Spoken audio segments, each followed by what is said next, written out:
Buenas madrugadas, señores. Les habla Concha Seijas desde la ciudad de Madrid, España. Aquí en Madrid son aproximadamente la 1:15 de la madrugada del martes 23 de noviembre de 2021. Y estamos en el canal de historia. Con este video comienzo una serie de videos sobre el Imperio Español, por llamarlo así, aunque, comienzo una serie de videos sobre el Imperio Español para principiantes, o para eso que el marketing llama dummies. Es decir, para personas que no están, que no poseen grandes conocimientos sobre la historia de España y sobre la historia del Imperio Español, para dar algunos conocimientos básicos, primerizos, principales, algunos lineamientos sobre lo que fue la llamada España imperial. La llamada retroactivamente España imperial, porque España como Estado moderno, contemporáneo, no tiene demasiado tiempo de existencia, a pesar de lo que se pueda creer, ¿no?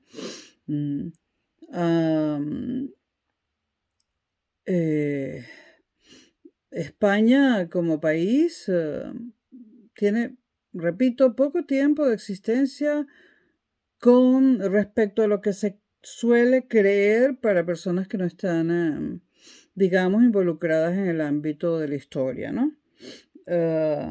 Entonces, la España imperial o el Imperio Español, aunque sería más correcto llamarlo el Imperio Castellano, el Imperio de Castilla, pero de esto se hablará en todos los videos que de alguna forma incidan en este tema o en esta época histórica de este país en particular. Y ya lo he mencionado en otros videos, ¿no? El Imperio Español, digamos que comienza en el siglo XV, muy a finales del siglo XV, y digamos que realmente termina en el siglo XIX, ¿no? Para ser concretos, termina en el siglo XIX. A principios o en la primera mitad del siglo XIX, o en el primer cuarto del siglo XIX, para muchos países latinoamericanos, para muchos de los que hoy en día son repúblicas latinoamericanas, como Venezuela, por ejemplo. Para Venezuela, el Imperio Español, Venezuela, la Capitanía General de Venezuela se independiza de España en el primer cuarto prácticamente del siglo XIX, ¿no? Y el país que se independiza de último, pero en realidad no se independiza porque pasa a formar parte de los Estados Unidos en la modalidad de protectorado, es Cuba. Cuba es la última colonia de España en América y la pierde, creo que en 1899, ¿no? En el último año del siglo XIX, si no me equivoco. La pierde, pero no por una guerra contra los cubanos, sino contra los españoles cubanos, sino en una guerra contra los Estados Unidos, donde se disputan Cuba. Entonces, digamos que el Imperio Español termina formalmente en el siglo XIX, a finales. O incluso, si somos más rigurosos, el Imperio Español termina en el siglo XX. Y si somos aún más rigurosos, todavía existe, puesto que las Islas Canarias siguen perteneciendo a España. Están consideradas la primera conquista fuera del continente europeo que realiza España. Y lo es, porque las Islas Canarias geográficamente pertenecen al continente africano y fueron la primera conquista fuera de Europa que tuvo España, ¿no? Y la sigue teniendo, y también tiene las ciudades de Ceuta y Melilla, que están ubicadas en el norte de África, son ambas comunidades autónomas pertenecientes al Reino de España todavía hoy en día. Entonces, si somos rigurosos, el imperio español termina en el siglo XIX. De hecho, en la primera mitad del siglo XIX es donde se producen las independencias de los actuales países latinoamericanos, exceptuando Cuba. Exceptuando Cuba, que la pierde España, pero no contra los españoles cubanos o contra los criollos cubanos, sino en disputa con los Estados Unidos, con ese imperio naciente y ambicioso llamado Estados Unidos, que pasa posteriormente, después de la Segunda Guerra Mundial, ya antes, pero después de la Segunda Guerra Mundial, los Estados Unidos sustituyen a España como imperio dominante en Occidente. Digamos que en términos rigurosos, para los que aman las distintas palabras y nomenclaturas, etcétera, aunque esto tiene un sentido lógico. España fue el último imperio de la historia en el sentido moderno que se le daba a los imperios. Recuerden que la modernidad comienza a finales del siglo XV y se extiende por los siglos XVI, XVII y XVIII. Entonces, España fue el último imperio moderno, y cuando el imperio español termina o cae, es sustituido por Estados Unidos, ya no como imperio, ya no bajo la forma de imperio de la Edad Moderna, sino como primera potencia primera superpotencia.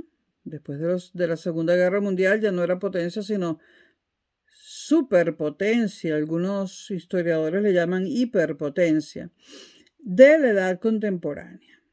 Es decir, el último imperio de la Edad Moderna habrá sido el Imperio Español, y el primer imperio de la Edad Contemporánea sería esa potencia, esa superpotencia llamada los Estados Unidos, que todavía es la superpotencia dominante en el mundo occidental, aunque ya se encuentra en proceso de decadencia.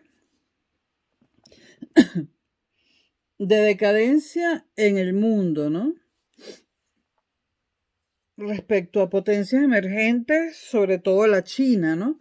Pero a nosotros nos interesa en este canal el mundo occidental. Y en Occidente no hay nada que pueda sustituir a Estados Unidos. Occidente es Europa, Estados Unidos y Latinoamérica, ¿no? Evidentemente, Latinoamérica no está en condiciones de suceder a Estados Unidos como primera potencia occidental o primera superpotencia occidental, y Europa tampoco. Entonces, para el mundo está en decadencia, para Occidente sigue siendo nuestra potencia dominante. Pero bueno, esto es tema de otros videos en los que ya he hablado de eso, ¿no? Bueno, este video, repito, tiene un nivel elemental, un nivel bastante básico, para quien quiera aproximarse poco a poco a aquello que se llamó el Imperio Español o la España Imperial, en palabras del historiador británico John Eliot, quien por cierto estará dando una conferencia en Madrid el día 2 de diciembre, y eso es muy pronto. Espero, no sé cuáles son los requisitos para acudir a la conferencia. No sé si es abierta al público, tengo que averiguarlo, a ver si no me la pierdo, porque John Eliot tiene 91 años y es uno de los grandísimos historiadores británicos que han dedicado su vida al estudio de la historia de España y de Latinoamérica. Y quizás será la última oportunidad que yo tenga de verlo personalmente,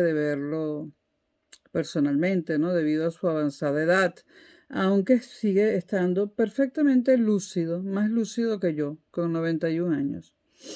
Bueno, John Eliot ha llamado siempre a este periodo de la historia de España la España imperial. Pero esto no necesariamente responde a fines historiográficos, sino también de publicidad de los libros que él ha escrito, ¿no? Se vende más un libro llamado La España Imperial que un libro llamado La Modernidad, por ejemplo, La Edad Moderna en España, que podría ser un título perfectamente lícito y apropiado. Entonces, esto de la España Imperial de John Eliot también es pensado para las ventas.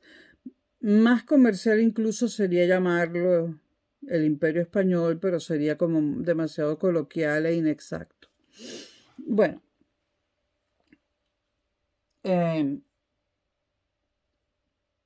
estos videos para principiantes, cuando digo principiantes me refiero a personas de cualquier edad que por primera vez quieran adentrarse en el conocimiento, bien sea general o muy profundo de lo que fue el Imperio Español. En estos videos comenzaremos primero por los antecedentes, ¿no? Estaremos en el siglo XV, antes del descubrimiento de América por parte de los europeos, y porque, bueno, ya había sido descubierta por otras regiones del mundo, pero bueno, ya se había tropezado América con otras culturas antes que Europa lo hiciese. Pero nos tendremos que remontar un poco a la historia de España, de lo que hoy llamamos España, en ese momento no, algunos años anteriores al descubrimiento de América, que fue en 1492, en el siglo V. Eh, vamos a hablar un poco de cómo era España al comienzo de la Edad Moderna. Entonces, la Edad Moderna finaliza, en general, para Europa, a finales del siglo V. Para España, muchos historiadores conceden que la Edad Media termina en España en 1492 con el descubrimiento de América. Para otros historiadores que piensan más bien en Europa, pues la Edad Media termina en Europa en 1453, 55, no recuerdo en este momento, cuando cae Constantinopla, con la caída de Constantinopla, del Imperio Bizantino, la capital del Imperio Bizantino, el Imperio Romano de Oriente, a manos de los turcos, es decir, de los musulmanes. Bueno, entonces, la Edad Moderna comienza en el siglo V, a finales del siglo V, o en todo caso, mediados del siglo V. Y si ahí empieza la Edad Moderna, ahí finaliza la Edad Media, que es lo inmediatamente anterior. Las fechas varían un poco de acuerdo a los países. Reino Unido, España, Francia, Alemania, etc. Y de acuerdo también a las historiografías. Ahí está la historiografía española, la historiografía francesa, la historiografía británica, la historiografía norteamericana y la historiografía latinoamericana. Esas 5 historiografías son las más importantes. No quiero decir que no haya más, hay más, pero esas 5 son las más importantes respecto al estudio del Imperio Español. Está la historiografía española, que bueno, por supuesto coloca el principio del Imperio Español en el año 1492 con el descubrimiento de América para Europa, en concreto para España. Pero concede que la Edad Moderna el imperio comienza para la historiografía española, el imperio comienza en 1492, pero la modernidad comienza un poco antes, ya lo vamos a ver. Para la historiografía francesa, que es menos conocida, ha estudiado ampliamente el tema del Imperio Español y mucho el tema de la historia de Hispanoamérica.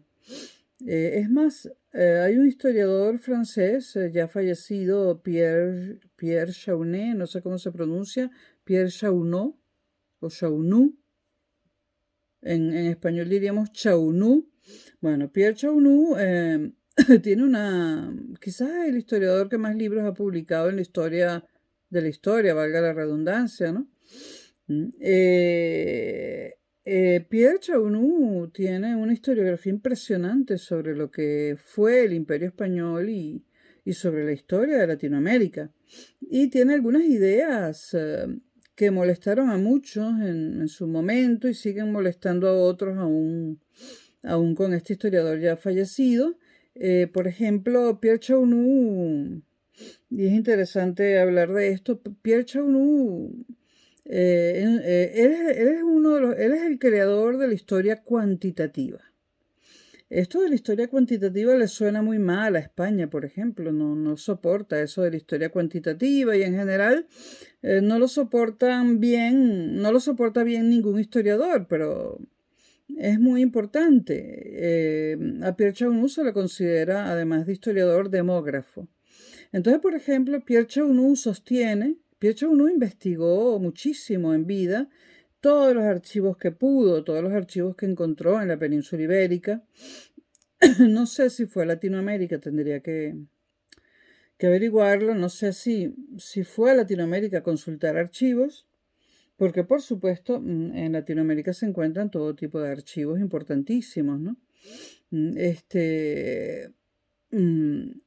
Latinoamérica fue parte del Imperio Español durante 3 siglos y había archivos que se generaban en la península y archivos que se generaban en Latinoamérica y allí están.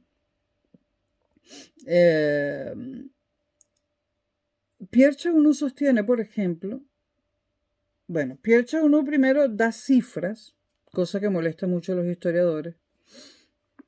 Le molestaba mucho a Carlos Rangel, por cierto, el gran politólogo venezolano. Carlos Rangel le molestaba muchísimo la historia cuando se cruzaba con la demografía, ¿no? Y de ahí sus ataques a Eduardo Galeano, que bueno, Eduardo Galeano utilizó de una forma grosera, burda y basta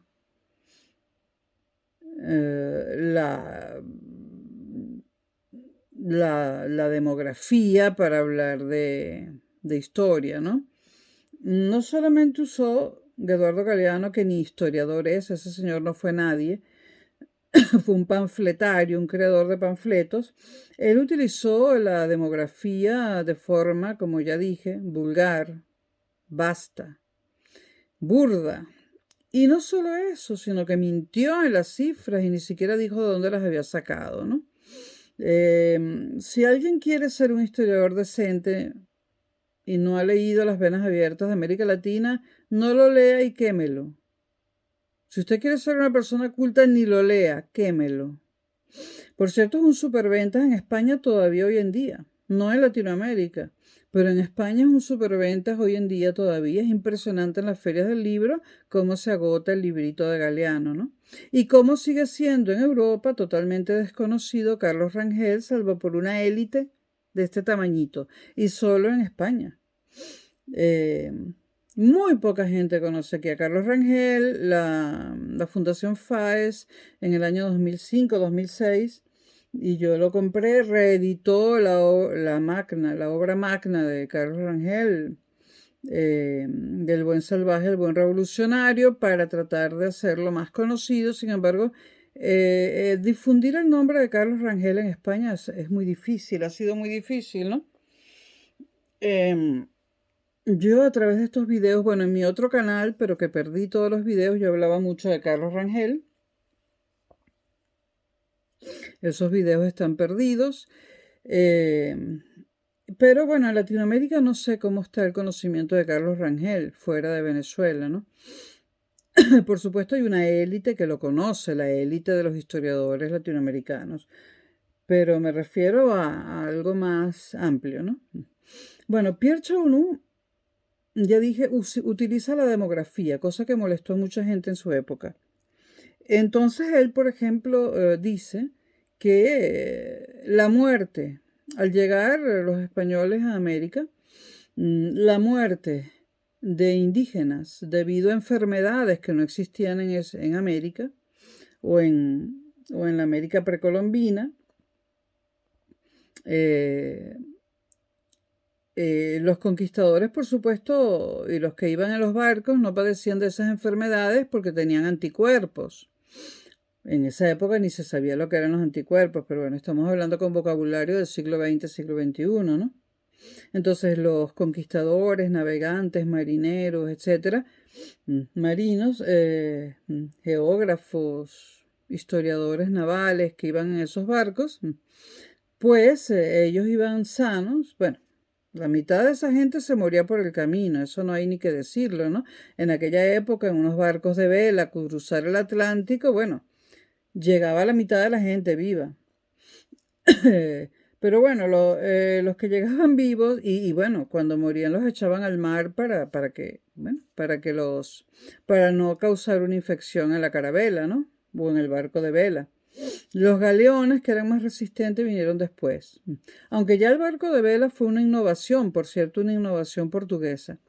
Pero esta gente llegaba a América sana, porque tenía anticuerpos, ¿no? Pero estas cargaban dentro de sí, pues, virus y bacterias desconocidas en América, en lo que era la América precolombina, y estas enfermedades desconocidas, bueno, diezmaron a la población indígena en unas cifras que todavía no se pueden precisar con exactitud, porque hay quien las exagera y hay quien las minimiza, ¿no? Pero para Chaunú prácticamente la mitad, y se queda corto, dice él, de los indios americanos murieron eh, debido a estas enfermedades que portaban en forma de virus y bacterias dentro de su cuerpo los que venían en las carabelas. Entonces, la primera causa de la muerte de los indios americanos fueron esas enfermedades venidas de Europa y que no existían en América, y por lo tanto los indios no tenían esos anticuerpos. Para Pierre Chaunu, la segunda causa de muerte de los indios fue casi que inmediatamente, unos años después, el suicidio, cosa que España y Europa, por supuesto, España y Europa, bueno, no ha sido bien acogida la teoría de Pierre Chaunu del suicidio, ¿no? Pero hay documentos que lo refieren, ¿no? Y si algo tenía Pierre Chaunu era que revisaba documentos, pero por montones, ¿no? Hay documentos que refieren una gran depresión que sufrieron las masas indígenas en América al ver cómo morían y caían muertos sin necesidad de batalla, sin flechas, sin armas, cómo caían muertos los indios por estas enfermedades, ¿no? Al ver cómo se diezmaba la población de una manera, según Pierre Chaunu, la velocidad de muerte, la velocidad de fallecimientos, la velocidad de mortandad en el momento de la llegada de los españoles fue mayor que la velocidad de mortandad de la peste negra en Europa. Llegan y enseguida comienzan a morir los indios. Estoy hablando de Pierre Chaunu y de sus investigaciones, ¿no? No lo digo yo, lo dice Pierre Chaunu. Empiezan a morir los indios de forma catastrófica, contagiados por virus y bacterias venidas de Europa. En segundo lugar, bueno, esto causa una gran depresión en las masas indígenas que se suicidan colectivamente. Hay suicidios colectivos, según Pierre Chaunu. Él, al parecer, se respalda en documentos de la época. Él revisó muchísimos documentos de nada menos que del archivo de Sevilla. Yo comento lo del archivo de Indias de Sevilla, lo comento en ese canal que tengo llamado Clea Forever, donde cuelgo videos, digamos, más informales. Videos donde no me ciño estrictamente a la bibliografía y a los libros, donde especulo un poco, ¿no? Pues en uno de esos videos que creo que se llama ¿Dónde está el oro del Perú y la plata de México?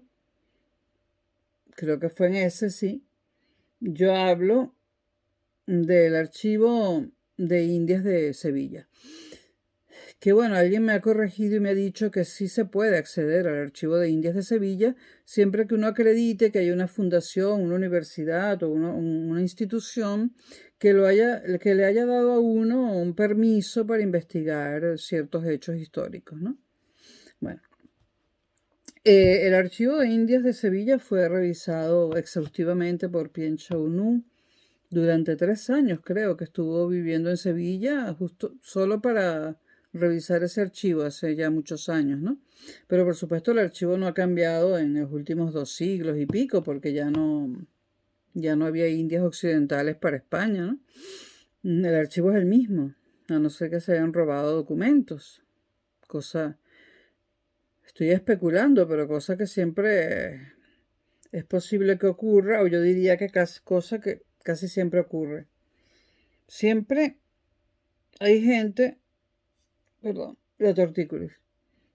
Ay, siempre hay gente interesada en hacer desaparecer ciertos documentos, ¿no? E informes. Bueno, entonces está Pierre Chaunu con su teoría cuantitativa de la historia, donde da cifras de la mortandad debido a enfermedades europeas y la mortandad debido a suicidios colectivos, ¿no? Luego, bueno, está por supuesto John Eliot, el gran historiador de la España imperial, que ya digo, viene a Madrid. Estará en Madrid ya el 1 de diciembre, pero el 2 de diciembre va a dar una conferencia, ¿no?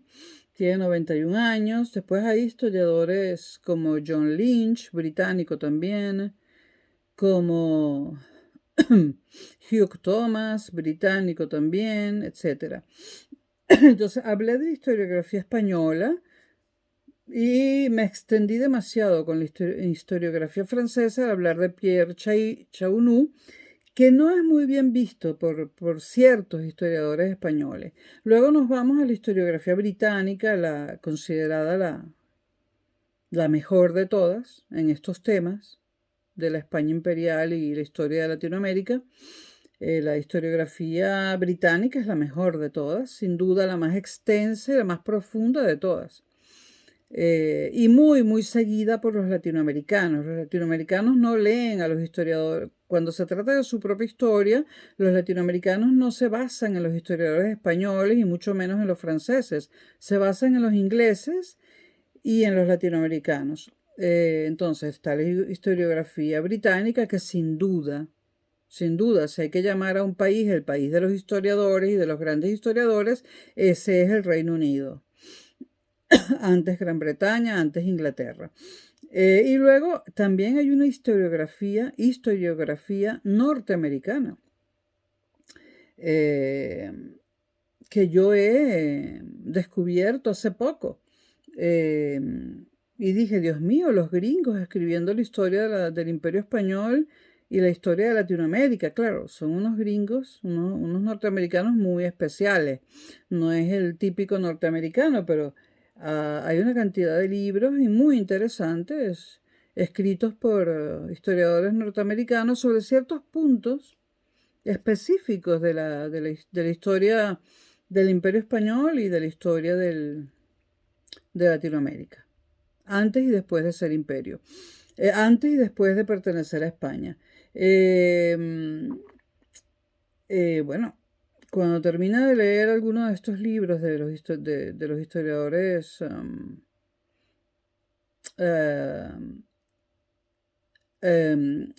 norteamericanos, lo comentaré en algún video.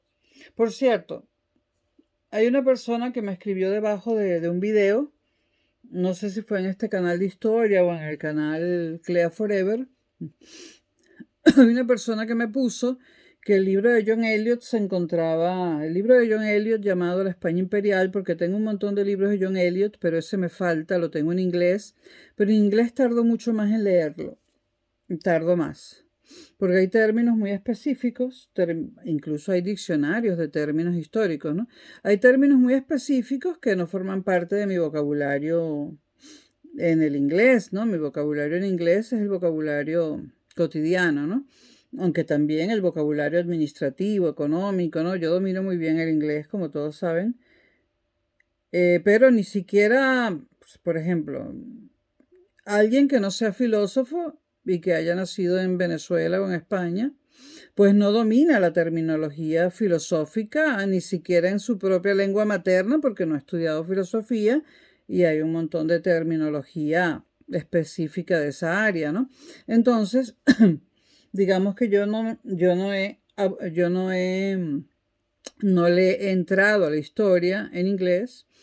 He leído a los historiadores británicos en español y entonces debí haber comenzado a leerlos en inglés, pero los he leído en español. Comencé a leer a los historiadores británicos aproximadamente sistemáticamente en el año 96-97. Pero en español y todos los libros que se conseguían en Venezuela. Sobre todo sobre todo Hugh Thomas es muy vendido en Venezuela. Aquí en Lavapiés, muy cerquita de mi casa, vive un hispanista británico, ¿no? El de la biografía de Lorca, Ian Gibson. Bueno, yo cada vez que veo, yo la primera vez que lo vi fue creo que en el año 2014 o 2014. Estaba yo saliendo de una sede de la Universidad Nacional Abierta, de la Universidad Nacional de Educación a Distancia, de la sede de Gregorio Marañón, al lado del metro de Lavapiés. Estoy saliendo y me tropiezo en la salida del metro con un señor igualito a Ian Gibson, que lo he visto en fotos muchas veces. Yo comencé a leer, dije que empecé a leer a los historiadores británicos en el 96-97. Mentí. A Ian Gibson lo comencé a leer a los 19, 18 años de edad, porque leí a medida que las iba sacando sus biografías de García Lorca. Entonces, bueno, es mi primer historiador británico, ¿no? Entonces yo veo saliendo del metro a Ian Gibson, pero es que era el retrato de la portada, de la contraportada de sus libros, o cuando traen estas cosas que se doblan, bueno, ustedes me entienden. La foto que está siempre al lado de la biografía. Y yo digo, Dios mío, parece Ian Gibson. Entonces ustedes saben cómo soy yo, ¿no?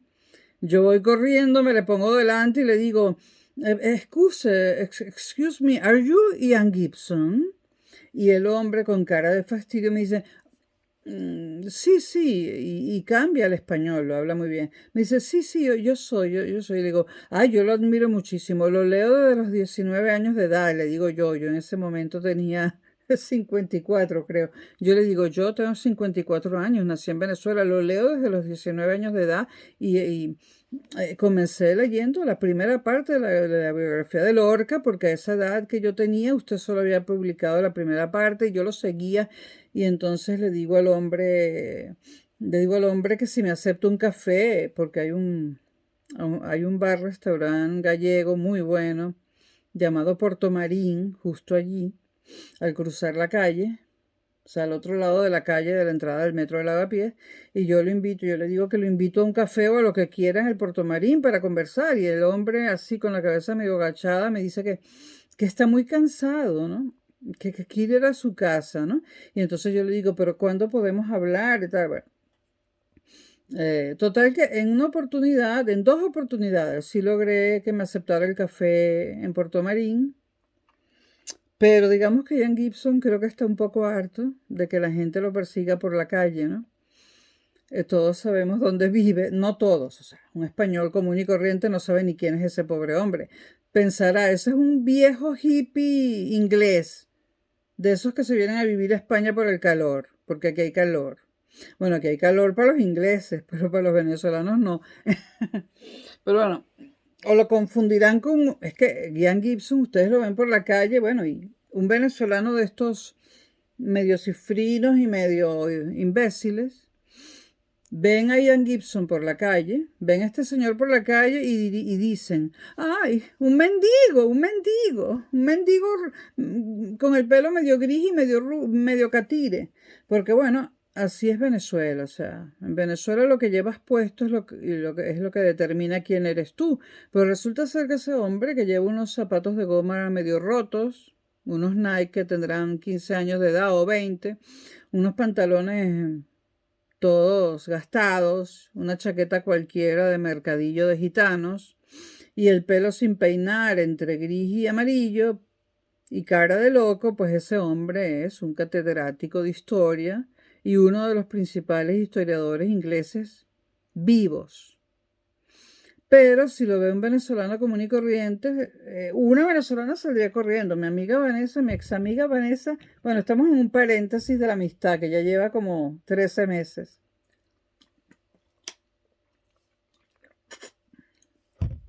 13 meses en que me he descontaminado. Estoy segura que Vanessa lo ve y dice, ay, un hippie, debe ser de por ahí, del norte de Europa, inglés, ¿no? Alemán, ay, cruzamos la calle, concha.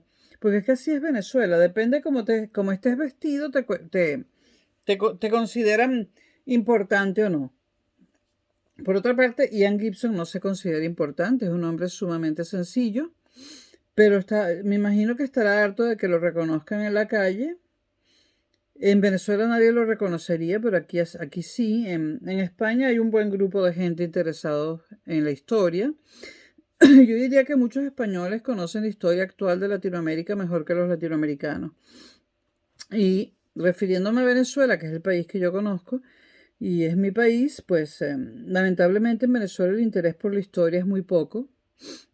Y no se puede entender, por ejemplo, lo que está pasando ahora en Venezuela sin remontarnos a antes de la llegada de Cristóbal Colón.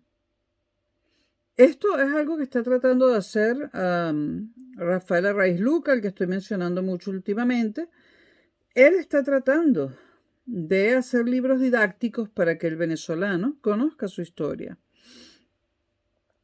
Y yo les aconsejo que los compren. Y si les parecen muy caros, que no lo son para Europa. Para Europa son baratos.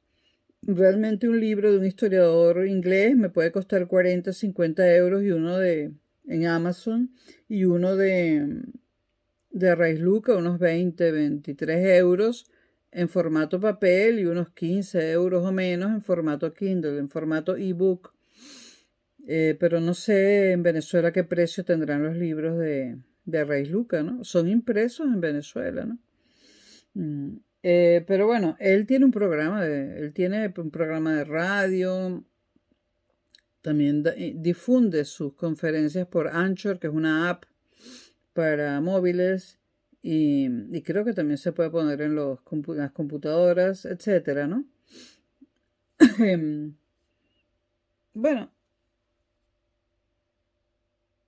Bueno, y nos vamos a la historiografía latinoamericana. Ya mencioné la española, la francesa, la inglesa, la norteamericana, y nos vamos a la latinoamericana, que es importante, pero que debería ser mayor.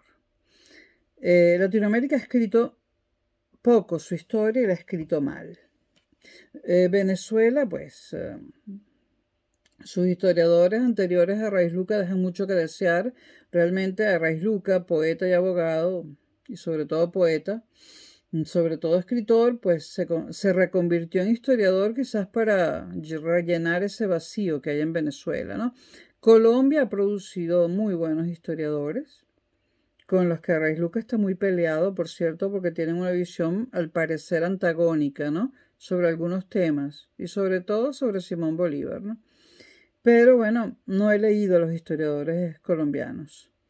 Y comencé a ver la serie Bolívar, hecha en Colombia, pero no la terminé porque es que tengo muchas cosas que hacer. La comencé a ver hace años, como 4 años creo. Y ya no sé ni por qué capítulo voy, ni en qué plataforma la vi. Creo que en Netflix, no lo sé. La tendré que seguir viendo en algún momento dado. Arraiz Luca dijo en una de sus conferencias que él abandonó, lo dijo en Twitter, que él dejó de ver la serie porque estaba llena de mentiras, inexactitudes, y la dejó de ver. Bueno, todo el mundo puede hacer lo que quiera, ¿no? No deja de ser una serie de televisión. Una cosa es un documental que está basado en archivos y otra cosa es una serie de televisión. Bueno, entonces, volvamos. Me he evadido 40 minutos, pero bueno, era para comentarles las distintas historiografías, la española, la francesa, la inglesa o británica, la norteamericana, la latinoamericana. Y si ustedes se adentran en el estudio del Imperio Español, dependiendo de qué autor y qué país, pues van a encontrar informaciones distintas.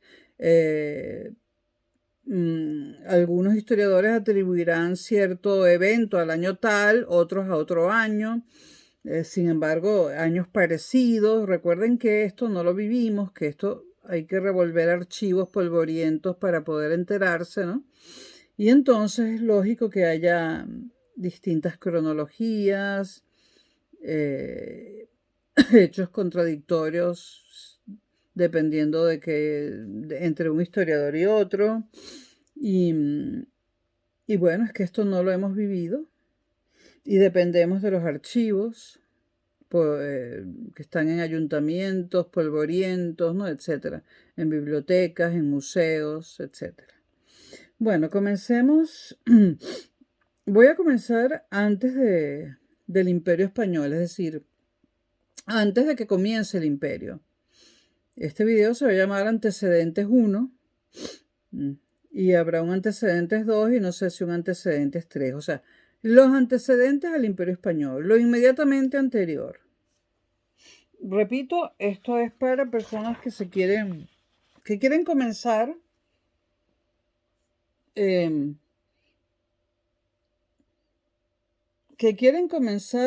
perdónenme la tortícolis, ¿sí? Es que duermo con pesadillas y bueno. Esto no es un pijama, que muchos me dicen, pero esto está en pijama. No, esto es un chándal alemán. Lo que pasa es que es de terciopelo porque es calentito para el invierno. No es que me guste a mí esta tela, pero como hace frío, tengo varios y voy a comprar otro más. Me sale más barato comprarme estos chándal que están como por los 33, 35 euros. Tampoco son tan baratos, pero sí mucho más baratos que la cuenta de la electricidad si tengo la calefacción encendida todo el tiempo. Ahora tengo encendido un calefactor de aceite. No le doy la vuelta para mostrarlo porque no quiero que se me vaya a interrumpir el video. Entonces, empecemos con los antecedentes del Imperio Español. ¿Qué pasa unos años antes? Estamos en el siglo V. Vamos a hablar de lo que pasa en la segunda. ¿Cómo está? O sea, ustedes saben que la reina Isabel se casa con el heredero al trono de Aragón, Fernando, ¿no? Los reyes católicos, Isabel y Fernando. ¿Qué pasa? ¿Qué pasa en esos años? ¿Cómo está España en esos años? La península, porque España tenía propiedades fuera de la península.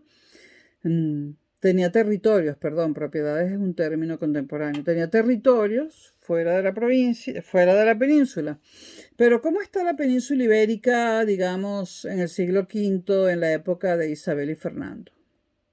Incluso antes de su matrimonio. Pues existía el reino de Castilla, que era el más grande en extensión. Y tenía relaciones, o sea, digamos que tenía influencias grandes, por ejemplo, en el reino de León, pero cada reino mantenía su reino, pero ya Castilla se había expandido. Estaba el reino, entonces, siglo XV, época de los reyes católicos, incluso antes del matrimonio, pero ya habían nacido. Está el reino de Castilla, que es el mayor de toda la península ibérica. Está el reino de Portugal, independiente. Está lo único que le queda a los musulmanes, que es el reino de Granada, como lo llamaban los católicos, pero para los musulmanes era el califato de Granada o el emirato de Granada. En este momento no recuerdo si era un califato o un emirato. De lo que sí estoy segura es que cuando cayó Granada la controlaba un emir que era Boabdil, ¿no? Boabdil es el último emir de Granada. Pero bueno, está el califato o emirato de Granada, lo único que le queda a los musulmanes, el reino de Castilla, que ocupa la mayor parte del territorio, es el más grande, el reino de Portugal. Está el reino de Aragón, que ocupa lo que hoy en día es la Comunidad Valenciana, Cataluña y Aragón, está el reino de Navarra, pequeño pero existe, y está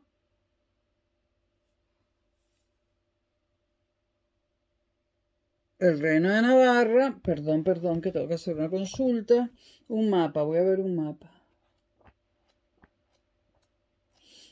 Ojalá tuviera más recursos para poder mostrar mapas.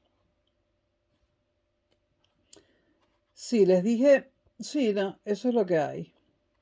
No hay más. No me equivoqué, ¿no? Bueno, Reino de Castilla, Reino de Aragón, Reino de Portugal, Emirato o Califato de Granada, Reino de Navarra. Eso es lo que hay, así está dividida la península. En la época de los Reyes Católicos, en la segunda mitad del siglo XV. ¿Qué pasaba en la Edad Media? Porque los Reyes Católicos inauguran, digamos, la Edad Moderna, ¿no? En España. En la Edad Media, a mediados de la Edad Media, España está dividida en varios reinos cristianos y gran parte de España está ocupada, gran parte no, la mayoría de España está ocupada por los musulmanes, ¿no? Aquello que se llamaba Al-Ándalus, Al-Ándalus. Al-Ándalus, en la época de esplendor de los musulmanes en España, Al-Ándalus ocupaba la mayor parte de la península ibérica, incluyendo Portugal, y los reinos cristianos estaban relegados al norte de España, pero eran pequeñísimos, ¿no? Prácticamente España era toda musulmana. Entonces, a lo largo de la Edad Media, muy poco a poco, los reinos cristianos van haciendo retroceder a los musulmanes y reconquistando zonas ocupadas por los musulmanes. Todo esto a lo largo de toda la Edad Media, que ocupa 10 siglos, 1000 años, ¿no? En esos 1000 años los reinos cristianos avanzan y avanzan hacia el sur, haciendo retroceder a los musulmanes con sus avances y retrocesos, ¿no? Incluyendo la parte que hoy en día corresponde a Portugal. Entonces, ya digo, a principios de la Edad Media, pues en el siglo VII, VIII, pues casi toda la península es musulmana. Los reinos cristianos, que eran muchos y distintos, Reino de León, Reino de Burgos, etc. Reino de Navarra, Aragón, condados catalanes. Bueno, ellos van haciendo retroceder a los musulmanes hasta llegar a finales del siglo V, en el año 1492, el mismo año del descubrimiento de América por parte de los europeos, cuando reconquistan, como suelen decir los españoles, o conquistan el último territorio que le quedaba a los musulmanes, que era Granada. Eso ocurre en 1492, el año del descubrimiento de América.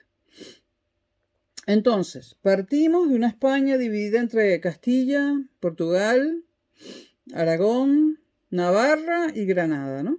Bueno.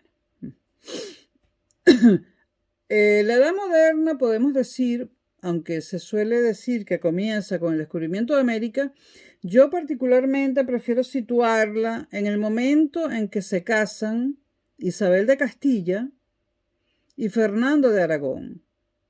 Es decir, la heredera al trono de Castilla y el heredero al trono de Aragón. Ese matrimonio fue lo que se llamaba en la época una unión dinástica. La dinastía castellana se empareja con la dinastía de Aragón para fortalecerse entre ambos reinos, ¿no? Son dos reinos separados, pero el matrimonio entre los herederos a ambos reinos hace que se fortalezcan los dos, tanto separados como conjuntamente. Entonces, ocurre la unión dinástica de Isabel de Castilla y Fernando de Aragón, y para mí allí comienza la Edad Moderna para España. Este es el inicio de una nueva organización del Estado, además, tendiente a conseguir la unidad territorial y religiosa, porque ambos, Isabel y Fernando, eran tremendamente ambiciosos. Querían conseguir la unidad territorial, es decir, ser propietarios de toda la península, ¿no? Y la unidad religiosa, ser todos cristianos, ¿no? Adelantándome mucho a los siguientes videos, debo decir que lo consiguieron. Lograron expulsar a los musulmanes y a los judíos y lograron hacerse con toda la península menos Portugal. Y Portugal sigue siendo libre, independiente. Lo lograron, ¿no? Pero bueno, no lo sabían al principio. Pero ese fue su objetivo y era un objetivo a largo plazo que tendrían que terminar sus descendientes. La unidad territorial y religiosa. Se propusieron fortalecer la monarquía a expensas de la nobleza. O sea, se propusieron quitarle poder a la nobleza y fortalecer la monarquía y expandirse hacia las Indias. ¿Qué eran las Indias en ese momento? Era la parte de Asia a donde iban a buscar las especies y otras cosas, la seda, montones de cosas. ¿Qué pasó con las Indias? Bueno, cuando cae Constantinopla, la capital del Imperio Bizantino, Imperio Romano de Oriente, cuando cae Constantinopla en el año 1453, si no me equivoco, en manos de los turcos, los musulmanes, interrumpen a los cristianos de Europa que iban a través del Imperio Bizantino a buscar las especies, la seda y otras cosas que necesitaban a las Indias. Ya no lo pueden hacer por tierra debido a la caída del Imperio Bizantino y la toma de los musulmanes, de los turcos, como se le llamaban en aquella época, los musulmanes que venían desde el oriente, ¿no? Porque los musulmanes intentaban conquistar Europa por dos caminos: por occidente, a partir de España, norte de África, España, y por oriente, incluso quisieron llegar a los Balcanes, ¿no? Y de hecho los turcos fueron propietarios de parte de la ex Yugoslavia, ¿no? Y de parte de Serbia y de lo que hoy se llama Kosovo, que es un nombre turco. Entonces, los reinos cristianos se joden, por decirlo así. En este país se dicen muchas groserías, así que no hay problema. Los reinos cristianos se joden porque los turcos les impiden buscar las especies, etcétera, por tierra. Entonces, tanto portugueses, en primer lugar, y mucho más espabilados que los españoles, con una flota naval mucho mejor, son los inventores de la carabela. Los portugueses y los españoles tienen que darle la vuelta a toda África por mar para llegar a las Indias, a Asia, a buscar las especies y la seda y otras cosas que necesitan. Entonces se le complica el comercio a los reinos cristianos con la caída del Imperio Bizantino. Entonces, repito, objetivos de los reyes católicos: conseguir unidad territorial y religiosa, fortalecer a la monarquía y expandirse hacia las Indias.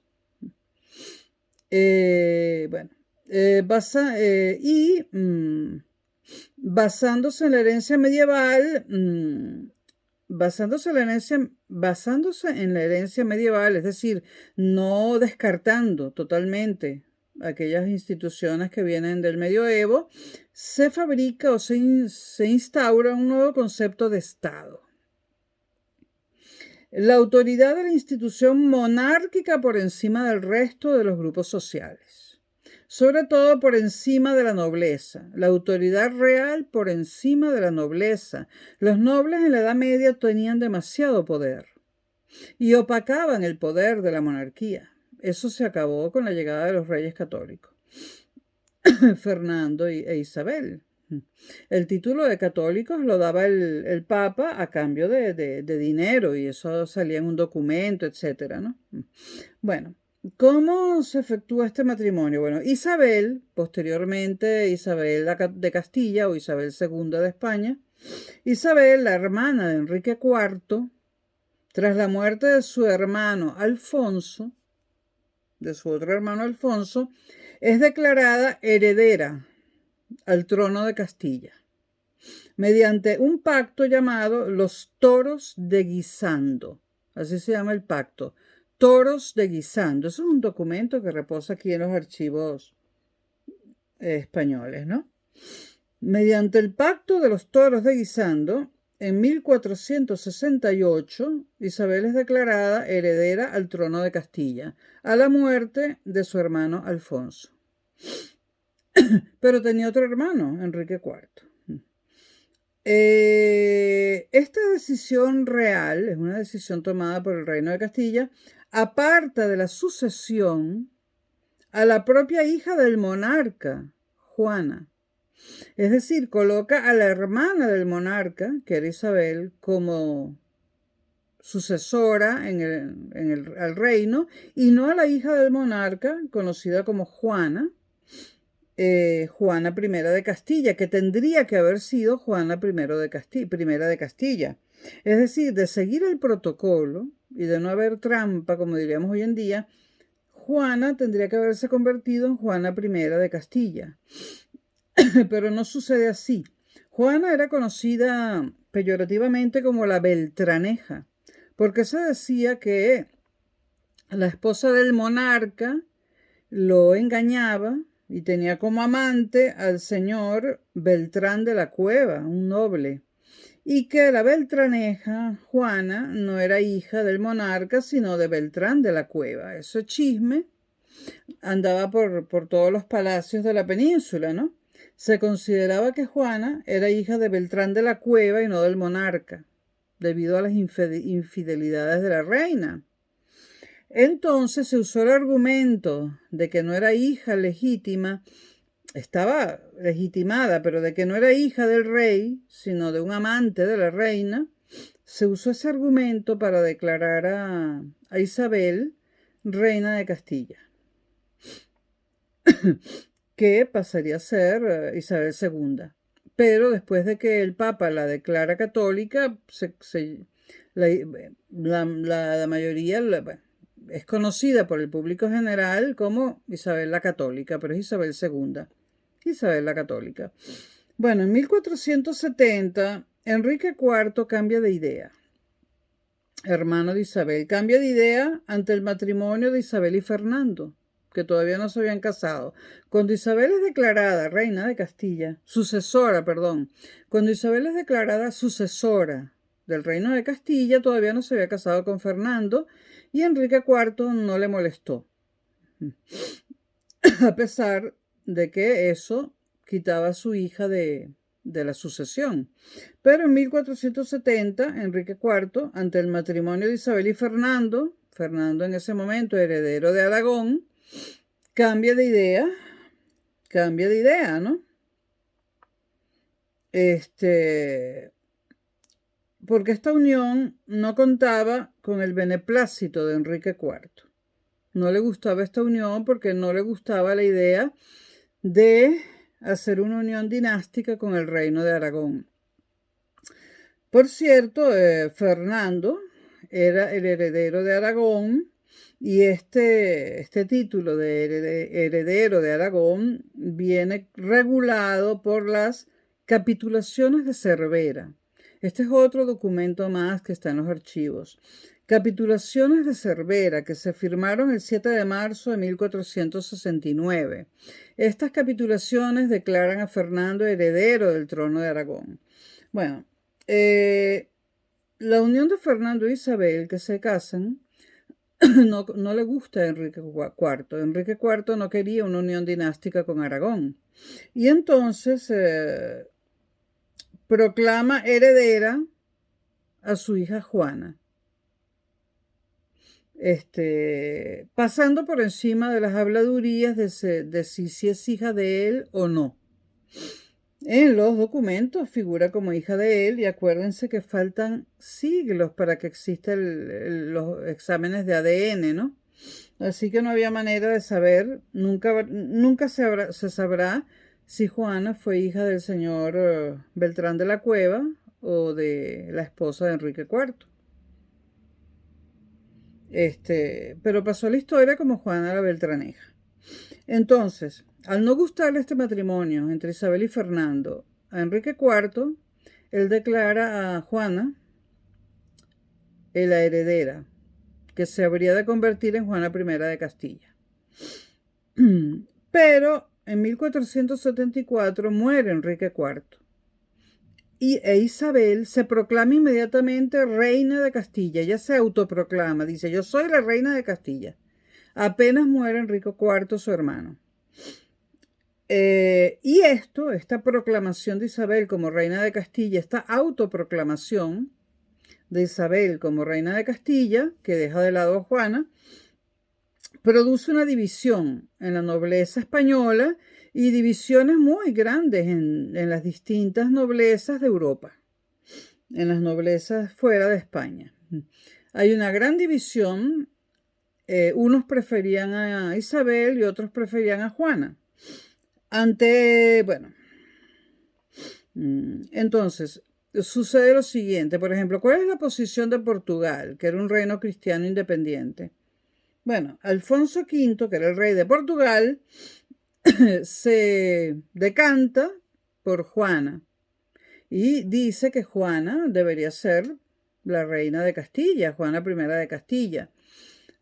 Al no suceder esto, él defiende los intereses de Juana y para proteger a Juana se une en matrimonio con ella, con lo cual Juana I de Castilla, Juana no se convierte en Juana I de Castilla, sino en la reina consorte de Alfonso V de Portugal, es decir, en reina de Portugal. Francia se une al bando contra Isabel y el rey de Aragón respalda a Isabel porque obviamente está casada con su hijo. Entonces las cosas están así en cuanto a las divisiones entre los que preferían a Isabel y los que preferían a Juana. Como hay divisiones, ¿qué sucede? Pues una guerra, la guerra de sucesión por el trono de Castilla. En 1475 estalla la guerra. Alfonso V de Portugal inicia una ofensiva militar con la finalidad de tomar Burgos. Burgos era sede muchas veces del reino de Castilla, también Salamanca, Valladolid, Toledo, todas ellas fueron sedes del reino de Castilla.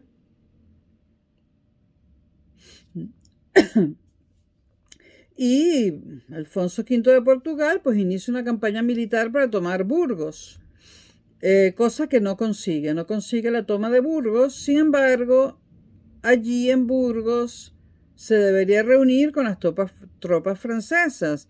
Alfonso V de Portugal se queda en las afueras de Burgos esperando que lleguen las tropas francesas que venían desde el norte, y ese era el trato que habían hecho Portugal y Francia, pero las tropas francesas nunca llegaron, no penetraron a España por el norte, eso no sucedió.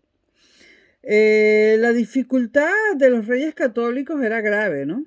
Estaban en un grave problema, ¿no? Había habido un movimiento militar por parte de Portugal, hasta Burgos, nada menos, ¿no?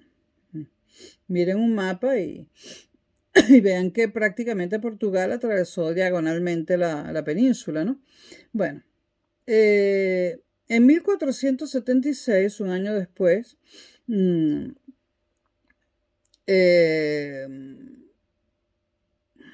aquí hay un error mío. Un año después,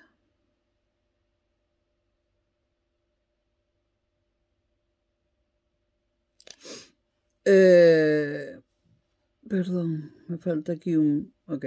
En 1476, un año después, hay una batalla en la ciudad de Toro. Y en esa batalla, esa ciudad cae en manos castellanas, es decir, en manos del reino de Castilla. Esta batalla sentenció la guerra del lado isabelino, es decir, La sentencia de esta batalla que la ganó Castilla favoreció al lado isabelino y con ella se consolidó la posición de Isabel como reina de Castilla. Esta batalla, que hubo muchas otras, pero la batalla de la Ciudad de Toro fue la que catapultó, digamos, a Isabel como reina de Castilla, y Juana se quedó en Portugal, pues como reina consorte de Alfonso V de Portugal. Luego hubo más escaramuzas militares, más guerras, más batallas, y en 1479 se firmó el Tratado de Alcazovas, otro documento que anda por allí en los numerosos archivos que hay en la península ibérica, que son una cantidad impresionante, ¿no? Y se firma el Tratado de Alcazovas en 1479, por medio del cual se resuelven las cuestiones pendientes entre Castilla y Portugal. Es decir, Castilla y Portugal dejan de pelear militarmente al firmar en 1479 el Tratado de Alcazovas. Bueno, hablemos un poco de la unión dinástica. En 1479 muere Juan II de Aragón, el padre de Fernando, ¿no? Y entonces le sucede Fernando II. Fernando el Católico era Fernando II también, casado con Isabel II de Castilla desde 1469. Ellos se casaron en 1469, antes de ser reyes. Y después del matrimonio, Isabel se convierte en Isabel II, posteriormente Isabel la Católica, nombramiento que le da el Papa, y después de la muerte de Juan II de Aragón, Fernando se convierte en Fernando II y luego en Fernando el Católico por nombramiento también del Papa. Hay una unión dinástica entre Castilla y Aragón, pero cada estado mantuvo sus propias instituciones, sus cortes y su sistema monetario y aduanero. Sin embargo, decidieron gobernar conjuntamente en todos sus territorios. Para ello se firma en 1474 otro documento más que está en los archivos. Los historiadores sufren mucho revolviendo todos estos archivos. En 1474, y son muchísimos, yo estoy mencionando solo los más importantes o los más decisivos. En 1474 se firma la Concordia de Segovia, así se llama el documento. A pesar de que hay diferencias entre Castilla y Aragón, firman este concordato, la Concordia de Segovia, en 1474, que recoge 3 puntos, a pesar de que recoge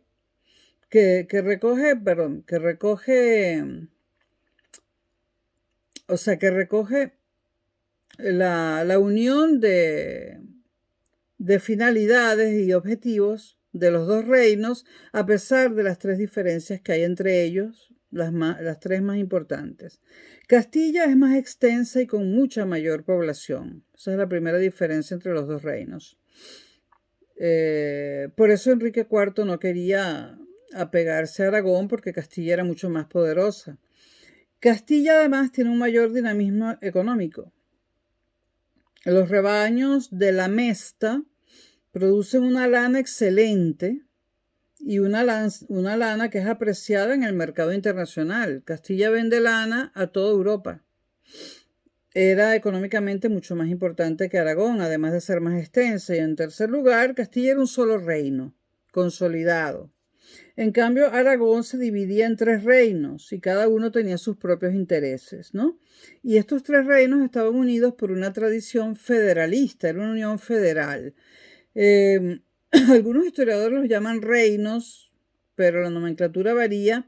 Ellos eran, por supuesto, Aragón, del reino original de Aragón, los condados catalanes, que algunos historiadores prefieren llamar el reino de Cataluña, y hago aquí un paréntesis, ¿no? Llamar a los condados catalanes, que pertenecían al reino de Aragón, mediante una unión federal, llamar a los condados catalanes de esa época reino de Cataluña o reino cristiano de Cataluña, la palabra reino implica que es cristiano, es como que molestar a los catalanes hoy en día, ¿no?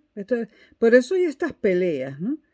Eran condados catalanes, según está en todos los archivos, pero bueno, Muchos historiadores colocan el reino de Cataluña. No había reino de Cataluña, según lo que yo tengo averiguado. En los comentarios ustedes me dirán, ¿no? Bueno, está el reino original de Aragón, el reino de Cataluña, que yo prefiero llamarlo condados de Cataluña, y las Islas Baleares. Vamos a llamarlo reino de Baleares. Y unidos bajo la forma de federación. Este era el reino de Aragón y era más inestable políticamente debido a que estaba compuesto por tres partes muy heterogéneas. Aragón y Cataluña no se parecían y ahí después estaba una parte que era insular, eran islas, que eran las Baleares, Ibiza, Mallorca y Menorca. Bueno, los reyes católicos reorganizan el reino. Hay una reafirmación, que ya lo dije antes, de la autoridad monárquica. Es decir, una reafirmación de la autoridad monárquica quiere decir que le están diciendo a los nobles, nosotros tenemos el poder, no ustedes, como en la Edad Media. En la Edad Media el poder estaba en manos de muchos nobles, que eran muy ricos, porque eran terratenientes, el feudalismo, ¿no? Etcétera. Entonces hay una reafirmación de la autoridad monárquica, una reestructuración de la vida política, social y administrativa, y se sientan las bases del Estado moderno. Estamos en el siglo XV todavía. Estamos sentando las bases del Estado moderno, que ya es pleno en el siglo XVI. Hay una continuidad de rasgos de carácter medieval, sin embargo, ¿no? Al principio, como la unión dinástica de reinos, esto es totalmente medieval.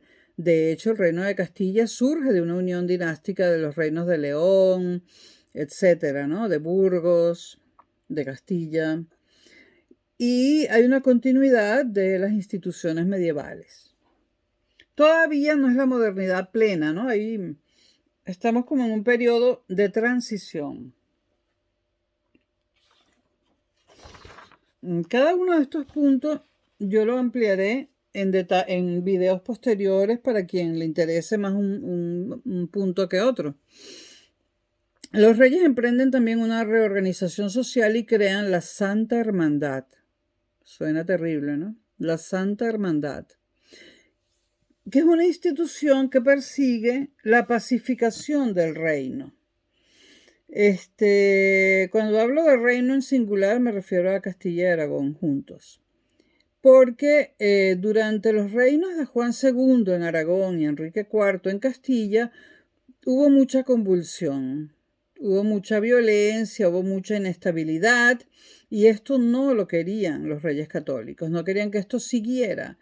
Era preciso instaurar el orden público para poder gobernar y crean en 1476 en las Cortes de Madrigal, que así se llama el documento, una institución llamada la Santa Hermandad. La Santa Hermandad está basada en las antiguas hermandades de carácter municipal que había en la Edad Media. La nueva institución las cohesiona. Y había una junta de hermandad. Bueno, ¿para qué estaban estas antiguas hermandades en la Edad Media de carácter municipal? Para defenderse del bandolerismo. En la Edad Media había mucho bandolerismo.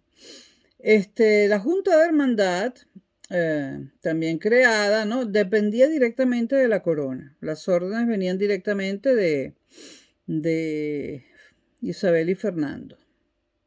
Isabel siempre en primer lugar, que era más poderosa que Fernando. Y la Junta de Hermandad tenía las siguientes funciones. Hacía de policía de caminos, de tribunal de justicia, tenía una gran movilidad, perseguía el delito por todo el reino, tanto de Aragón como de Castilla, y una gran eficacia porque administraba la justicia con rapidez. Pero muy pronto se notó, o fue notorio, que la Junta de Hermandad producía gastos excesivos. Por lo tanto, en 1498 se quedará sin sus organismos centrales y queda exclusivamente operativa, o sea, quedan exclusivamente operativas las cuadrillas locales. Se deshacen de la centralización porque la burocracia estaba produciendo gastos demasiado grandes. Esto era la reorganización social. La Santa Hermandad se hace para una reorganización social. En la reorganización política, los reyes católicos forman o reforman el Consejo Real, más tarde llamado Consejo de Castilla. La complejidad del reino llevó a establecer consejos especializados. Por ejemplo, el Consejo de la Inquisición, el Consejo de Aragón, el Consejo de Órdenes, el Consejo de la Hermandad, etc. De esta forma, los nobles quedaron fuera de todas las decisiones políticas, aunque conservaron su poder económico y social, más no el político. Y el Consejo Real era el eje central del gobierno. También hubo una reorganización administrativa por parte de los reyes católicos. Se reformó la administración de la justicia, el pilar más importante de la reforma administrativa. Se aumentó considerablemente el número de tribunales superiores y se creó la institución de la Chancillería, no Cancillería, Chancillería, que era el órgano supremo de justicia del reino, Chancillería, y era un órgano de justicia, el órgano de justicia supremo del reino. Primero crearon la Chancillería de Valladolid, y esa fue la única que hubo, hasta que una vez tomada Granada, crearon la Chancillería de Granada, cuya jurisdicción se ejercía en los territorios al sur de la Sierra Morena.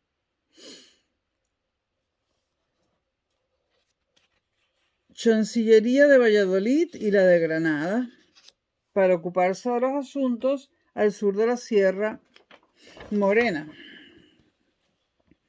El poder municipal queda, sin embargo, en manos de la pequeña nobleza. Sin embargo, las reuniones en los ayuntamientos de las ciudades son presididas por los corregidores.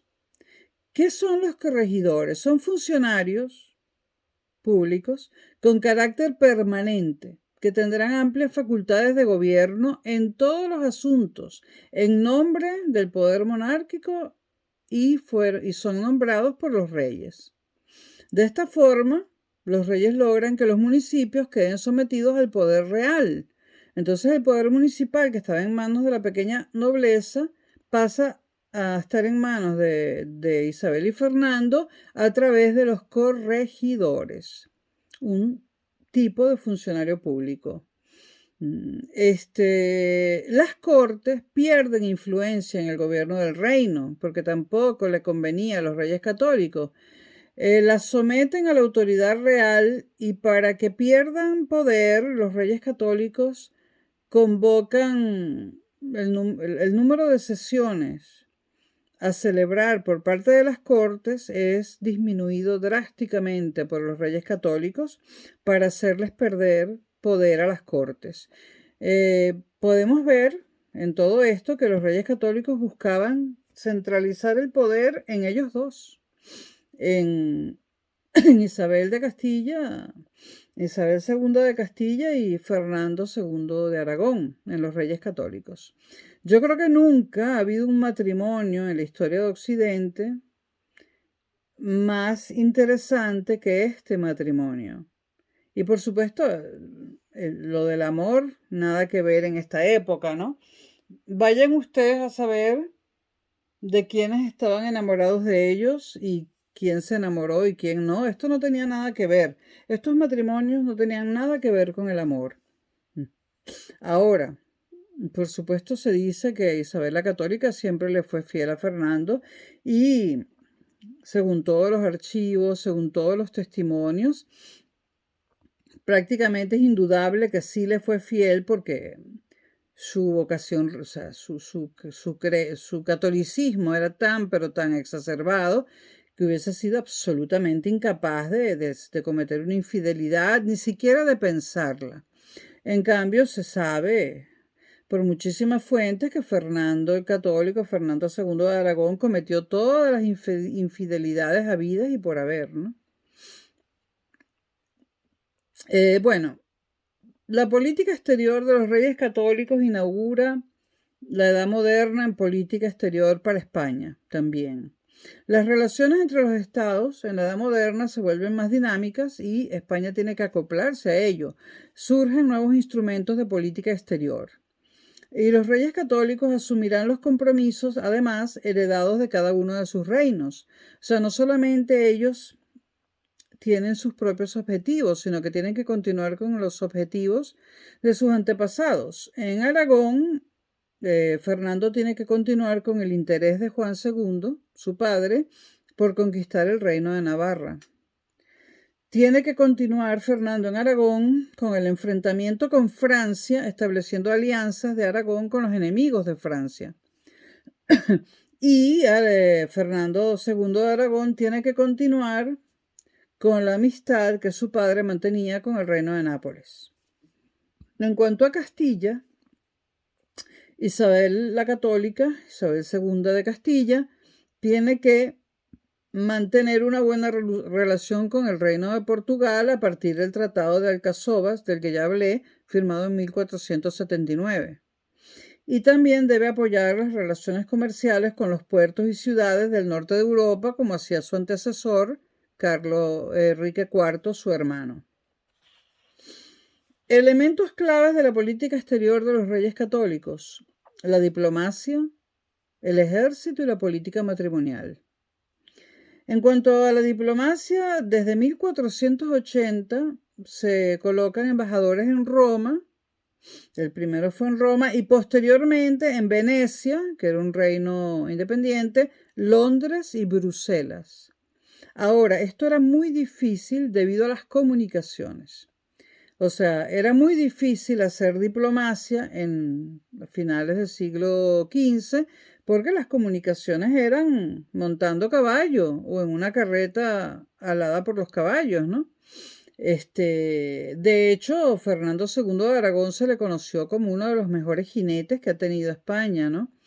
Fernando II de Aragón encabezó guerras, sobre todo por la reconquista de los territorios tomados por los musulmanes, a caballo, y era lo que en la época se llamaba un culo duro. Fernando II de Aragón pasó mucho tiempo de su vida montado sobre un caballo a la vanguardia de sus ejércitos, ¿no? En esa época los reyes tenían mérito porque el rey era un militar en ejercicio, no un militar solamente en nombre, nombrado, ¿no? Por ejemplo, Felipe VI es el comandante en jefe de las Fuerzas Armadas del Reino de España. Pero anda por allí a caballo, comandando ejércitos, pues no, pues que tampoco estamos en guerra, ¿no? Pero tampoco me lo imagino, no sé, comandando un batallón de infantería o de tanques, o un escuadrón aéreo, ¿no? En esta época los reyes cabalgaban delante de sus ejércitos. Y también los papas tenían sus ejércitos, eran como reyes y cabalgaban delante de sus ejércitos. Aquí hago bueno, entonces Fernando II de Aragón era considerado un culo duro, como solían decir los historiadores, no sé si eran británicos, ¿no? Estuvo mucho a caballo, cruzando España de sur a norte y de norte a sur y hacia el este y del este al centro. Si nos vamos mucho más adelante a la América española, según los historiadores británicos, nuevamente uno de los grandes culos duros de la América española fue Simón Bolívar, que pasó gran parte de su vida a caballo entre lo que hoy en día es Venezuela, Ecuador, Bolivia, Perú. Cabalgó mucho Simón Bolívar y cabalgó mucho Fernando II de Aragón, y muchos de ellos cabalgaron muchos. Y había que tener un cierto aguante para eso, un cierto físico, ¿no? Un cierto poder, una cierta fortaleza física, ¿no? Bueno, la diplomacia, repito, desde 1480 se pone en práctica, primero con un embajador en Roma, y luego Venecia, Londres y Bruselas. La diplomacia era muy difícil debido a la forma de la comunicación, del transporte, que era a caballo o en carretas aladas por caballo. Este es el primer, digamos, elemento de la política exterior de los reyes católicos, la diplomacia. En segundo lugar, el fortalecimiento del ejército. Se abandonaron las formas medievales y se constituyó un ejército permanente, bajo el control del poder real. Como ustedes pueden ver, Isabel y Fernando estaban muy preocupados por controlarlo todo, ellos dos. Bueno, y en tercer lugar, estaba de la política exterior de los reyes católicos, estaba la política matrimonial. Tenían que casar a sus hijos con similares de los reinos de Portugal, Inglaterra y el imperio de los Habsburgo. Es decir, hacer lo que ellos mismos habían hecho, ¿no? Uniones dinásticas.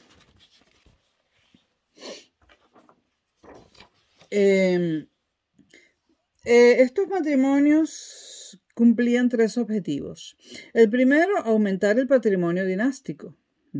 Así como Castilla y Aragón en muchos aspectos funcionaban como un solo reino, pues con más matrimonios de ese tipo se pretendía eso. En segundo lugar, construir una alianza entre las dinastías.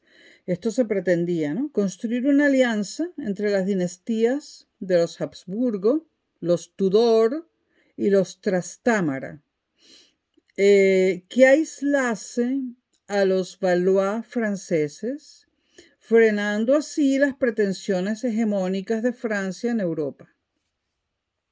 Entonces, se trata de construir una alianza, y se logra, entre los Habsburgo, los Tudor y los Trastámara, para contrarrestar a los Valois franceses. De hecho, en la familia real actual de España hay sangre de los Habsburgo. Felipe VI tiene sangre de los Habsburgo. Yo creo que de los Trastámara. No sé si de los Tudor. Habría que hacer videos sobre cada una de estas casas reales o cada una de estas dinastías, ¿no? Pero el caso es que la cosa era ponerle un freno a las aspiraciones francesas. Estamos hablando del siglo V, segunda mitad. Y el tercer objetivo de estos matrimonios era asegurar los intereses económicos, sobre todo castellanos, los de Castilla, con los puertos del norte de Europa. Recuerden que Castilla hacía exportaciones al resto de Europa, sobre todo de lana, y necesitaba fortalecer sus relaciones con los puertos del norte de Europa. Entonces, matrimonios que se dieron a esa época. En 1490, la infanta Isabel, hija mayor de los reyes católicos, que hubiese sido Isabel III, la infanta Isabel en 1490 se casa con el príncipe Alfonso de Portugal, que es el primogénito de Juan II. Poco tiempo después, la infanta Isabel, primogénita de los reyes católicos, queda viuda del príncipe Alfonso de Portugal y se casa con el nuevo monarca de Portugal, que es Manuel de Braganza, mucho mayor que él. Esto se ve muy bien en la serie Isabel, hecha por Televisión Española. Se ve muy bien esto, ¿no?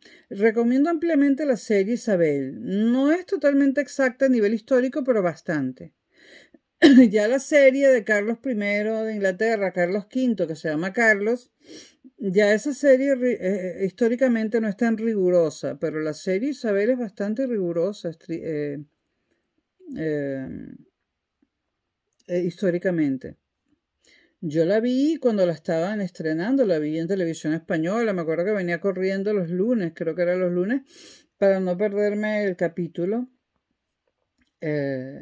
Y después de terminar de ver Isabel, me acuerdo que hice una peregrinación casi que a Granada, con el fin de visitar la Alhambra, y me quedé varios días y Y bueno, por allí en memorias, CD, en discos duros, por todos lados, están las fotos tomadas de esa especie de peregrinación que hice a Granada, inspirada por la serie Isabel, ¿no?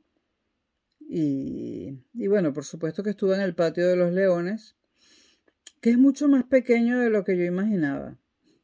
Pero el alambre es mucho más grande de lo que yo imaginaba y del alambre hablaré en otro momento porque hay mucho que decir de ella, ¿no? Me traje mucho material desde Granada. Esto fue un viaje que yo hice en 2014, sola en tren, y me traje mucho material, muchísimo material del alambre, mucho material histórico, todo lo que pude, ¿no? Todo lo que pude conseguir. Bueno, dijimos que la infanta Isabel se casa con el príncipe Alfonso de Portugal, este muere y luego se vuelve a casar con el rey de Portugal, Manuel de Braganza, que le lleva muchísimos años. Cuando muere la infanta Isabel, ocupa su lugar la infanta María, es decir, Manuel de Braganza queda viudo. Y entonces Isabel la Católica le manda a la infanta María para que ocupe el puesto de la infanta Isabel. Esto era así, ser infante en aquella época no era agradable, ¿no? Tenías que casarte con quien te dijeran y te casabas para tener hijos. Eso aseguraba la sucesión, ¿no? En 1490, bueno, en 1501, el príncipe de Gales, Arturo, estamos hablando de Inglaterra, porque con los matrimonios anteriores estamos fortaleciendo vínculos de Castilla con Portugal, ¿no? Ahora vamos con el fortalecimiento de vínculos de Castilla con Inglaterra. En 1501, el príncipe de Gales, Arturo, se casa con la infanta Catalina, hija también de Isabel la Católica, creo que la tercera hija. Y ahí hay un acercamiento a Inglaterra, pero Arturo muere poco después. Y esto pone en peligro la alianza con Inglaterra, pero Catalina, 2 años después, en 1503, 2 años después del primer matrimonio, se casa con el príncipe Enrique, que en un futuro sería el rey Enrique VIII de Inglaterra. Y ahí se aseguran Castilla la alianza con Inglaterra. Y para asegurarse la alianza con la dinastía de los Habsburgo, en 1496, Felipe, hijo de María de Borgoña y Maximiliano de Austria, se casa con la infanta Juana, la hija creo que número 4 de Isabel la Católica y Fernando de Aragón, Fernando II de Aragón. Repito, en 1496, Felipe, hijo de María de Borgoña y Maximiliano de Austria, se casa con la infanta Juana. Esta pareja pasaría a la historia como Felipe el Hermoso y Juana la Loca, ¿no? La película es muy buena, es muy inexacta, ¿no? Y especula, pero es muy buena esa película llamada Juana la Loca. Yo la vi en Venezuela en el 2002, lo recuerdo porque recuerdo con quién la vi, porque recuerdo quién era mi pareja en esa época y la vi con mi pareja, ¿no? No voy a decir quién era. Pero me acuerdo que fue 2002, cuando estrenaron Juana la Loca. Y bueno, esa era la que habría de ser Juana I de Castilla. Y no lo fue porque la consideraron loca, pero eso va para otros videos, no hemos llegado a ese punto. En este momento, Felipe, hijo de María de Borgoña y Maximiliano de Austria, se casa con la infanta Juana, que parte de Castilla, en un carruaje para encontrarse con su futuro marido. Y Margarita, hija también de María de Borgoña y Maximiliano de Austria, hermana de Felipe, que pasaría a ser Felipe el Hermoso, se casa con Juan, hijo de Isabel la Católica. El quinto hijo, creo. ¿eh?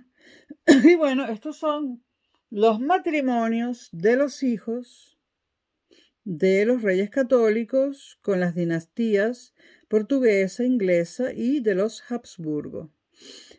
Bueno, en la próxima entrega hablaré de la reconquista, de los territorios que reconquistan los reyes católicos, ¿no?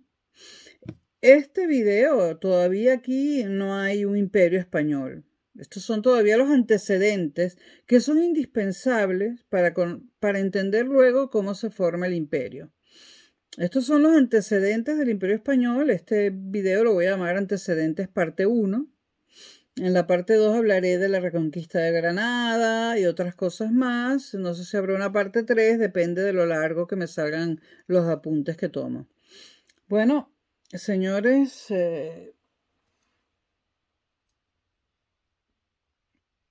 son las 02:49, las 2:49 del 23 de noviembre de 2021 en la ciudad de Madrid, España.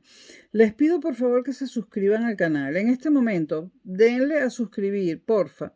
Y si han visto este video hasta el final, porque quiero saber cuánto tiempo debo, o sea, quiero tener una idea de cuándo se aburren y dejan de escuchar el video. Si se van a aburrir, si se aburren, bueno, es que esto lo debí haber dicho al comienzo, ¿no? Pero bueno, los que vean el video hasta el final, coloquen en los comentarios matrimonios.